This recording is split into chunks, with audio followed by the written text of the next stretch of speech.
आज Doubtnut app download करें। Doubtnut पर अपने सभी गणित, रसायन विज्ञान, भौतिक विज्ञान और जीव विज्ञान के डाउट्स का करो सफाया। बस प्रश्न की फोटो खींचो, एक ही प्रश्न को क्रॉप करो और तुरंत वीडियो सोल्यूशन पाओ। अभी डाउनलोड करें। नमस्कार दोस्तों, दिया गया प्रश्न है, एक बेलनाकार छड़ चुंबक को किसी वृत्तीय चालक लूप के अक्ष पर पकड़कर रखा गया है। निम्नलिखित में से छड़ चुंबक के किस संचलन से लूप में प्रेरित धारा उत्पन्न नहीं होगी? पहला, छड़ चुंबक को अपनी ही अक्ष पर घूर्णित किया जाता है। दूसरा, छड़ चुंबक को अपनी लंबाई की दिशा में चलाया जाता है। तीसरा, छड़ की लंबाई के लंबवत मध्य बिंदु से जाती हुई अक्ष पर छड़ को घूर्णित किया जाता है।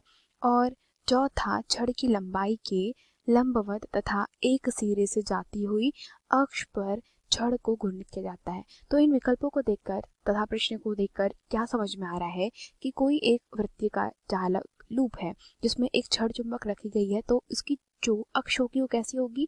यही इसकी अक्ष होगी। मतलब यह कोई वृत्ताकार लूप है, इसकी बीच में से जाती हुई अक्ष है और छड़ का जो है वो एक सिरा यहाँ रखा गया है और दूसरा सिरा इसके एक कॉर्नर पर रखा गया है, किसके? लूप के। तो अब आइए हम लोग चौथे वाले विकल्प से शुरू करते हैं कि क्या हो रहा है। छड़ की लंबाई के लंबवत, मतलब छड़ की लंबाई के लंबवत मतलब कुछ इस प्रकार से, और एक सिरा कहाँ पर है? उसका अक्ष पर। ठीक है, मतलब ये सिरा अक्ष पर है और उसका लंबाई के लंबवत। तो अब क्या किया जाएगा? इस छड़ को घूर्णित किया जाएगा। तो छड़ कैसे घूमेगी? छड़ पूरे वृत्ताकार मार्ग में घूमेगी कुछ प्रकार से। ठीक है, तो यहाँ पे जब छड़ घूमेगी तो क्या होता है कि प्रश्न में बोला है कि किस में से जो छड़ के संचलन से लूप में प्रेरित धारा उत्पन्न नहीं होगी। तो चूंकि यह एक लूप है जो कैसा है? धारावाही चालक लूप है, तो अवश्य ही यहाँ पर क्या हुआ होगा? चुंबकीय क्षेत्र भी उत्पन्न हुआ होगा। अतः हम कह सकते हैं यहाँ पर दोस्तों कि जो विद्युत वाहक बल अर्थात ईएमएफ जो उत्पन्न होता है वो किसके कारण उत्पन्न होता है? माइनस में डी फाई के बटे में dt से।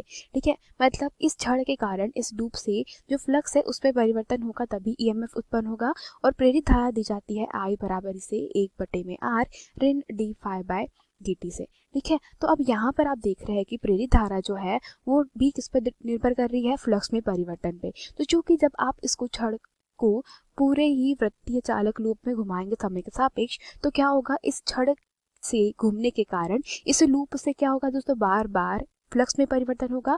अतः विकल्प क्रमांक 4 में कहा गया है कि अगर इस प्रकार से छड़ को घुमाया जाएगा तो यहाँ पर प्रेरित धारा I जब अवश्य ही उत्पन्न होगी।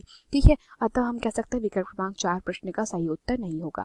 अब बोला है कि छड़ की लंबाई के लंबवत मध्य बिंदु से जाती हुई अक्ष पर छड़ को घूर्णित किया जाता है। तो मध्य बिंदु से जाती हुई मतलब अब जो ये छड़ है हमारी वो कैसी है? वो मध्य बिंदु पे है। ठीक है, तो अब छड़ ऐसी रखी गई है और अब आप इसको यहीं पे घुमा रहे हैं। ठीक है, तो इस स्थिति में भी क्या होगा? इस स्थिति में भी फ्लक्स में बार बार परिवर्तन होगा, क्योंकि इस धारावाही लूप के कारण इसके आसपास दोस्तों क्या होगा?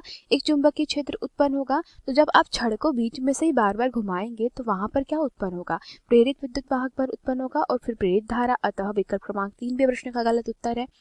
छड़ चुंबक को अपनी लंबाई की दिशा में चलाया जाता है। लंबाई की दिशा में चलाया जाता है मतलब ये आपकी छड़ चुंबक रखी है। ठीक है, अभी मान लेते हैं कि केंद्र पर ही है। तो अब क्या कर रहे हैं? आप लंबाई के अनुदिश चला रहे हैं। तो आप जब इसको लंबाई के अनुदिश चलाएंगे तो ये कैसे जाएगी दोस्तों? इस प्रकार से बाहर जाएगी। तो क्या होगा कि बाहर जाते समय दोस्तों आप जितने तेजी से इसे बाहर खींचेंगे तो वहां से बद्ध जो फ्लक्स है उसमें क्या होगा? परिवर्तन होगा। और इस बद्ध फ्लक्स में परिवर्तन होने के कारण हम कह सकते हैं कि अवश्य फिर से दोस्तों यहाँ पर क्या होगी? प्रेरित धारा उत्पन्न होगी। अतः विकल्प क्रमांक 2 भी प्रश्न का सही उत्तर नहीं होगा। फिर बोला है कि छड़ चुंबक को अपनी ही अक्ष पर घूर्णित कर दिया जाता है। तो कहने का मतलब यह है दोस्तों कि ये क्या है? हमारी छड़ चुंबक है। ठीक है, इसको कुछ आप इस प्रकार से देखिए। तो अब इस हमारी छड़ चुंबक को इसकी ही जो अक्ष है दोस्तों, ठीक है, तो अक्ष कहाँ से शुरू होगी? कुछ इस प्रकार से। तो ये जो है वो छड़ चुंबक की अक्ष है। अगर आप इसको उसकी ही अक्ष पर घुमा देते हैं तो बताइए अपनी ही अक्ष पे घूमने के कारण क्या हो जाएगा? क्योंकि ये छड़ चुंबक है, ठीक है, मान लेते हैं एक गोलाकार चुंबक है, तो अब क्या हो जाएगा कि ये अपनी ही अक्ष पे घूमने के कारण इसमें परिवर्तित फ्लक्स का मान क्या हो जाएगा? शून्य हो जाएगा। मतलब यहाँ पे डी फाई के बटे में dt कैसे हो जाएगा दोस्तों?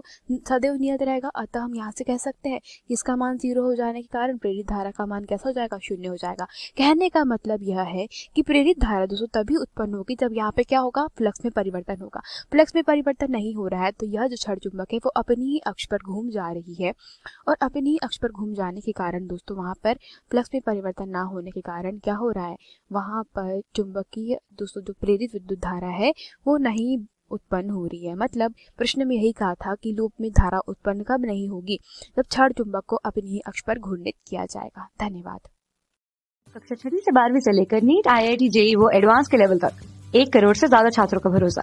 आज ही डाउनलोड करें डाउटनेट ऐप या व्हाट्सएप करें अपने सारे डाउट्स 8400 400 400 पर।